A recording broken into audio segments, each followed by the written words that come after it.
Social media रे अश्लील मजाक विवाद को नहीं केंद्र सरकार ओवर द टॉप प्लाटफॉर्म गुड़िक कटकणा जारी कर आईन द्वारा निषिद्ध होता विषयवस्तु प्रसारण न करने उक्त प्लाटफॉर्म गुड़िक चेतावनी दी ओटीटी प्लाटफॉर्म एवं स्वनियंत्रित संस्था को एडवाइजरी जारी कर सूचना और प्रसारण मंत्रालय से आईटी रूल्स 2021 नीति नियम को कड़ाकड़ी अनुपालन करने को निर्देश देते नियमावली उल्लंघन हेले ओटीटी प्लाटफॉर्म स्वनियंत्रित संस्थागुड़िक उपयुक्त कार्यानुष्ठान सक्रियतार सह नेबापाई कहुଯାଇଛି।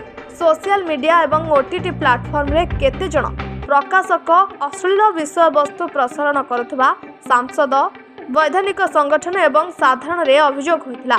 याको दृष्टि रखी उपरोक्त निर्देशनामा जारी करा जायतिला मंत्रालय कहिछि। सूचना अनुसार यूट्यूब भली प्लाटफॉर्म रे कंटेंट शेयर करबा नै आईन रे उपयुक्त व्यवस्था नथिबारु एभली घटुतबा नै 2 दिन पूर्वरु सुप्रीम कोर्ट चिंता व्यक्त करथिले।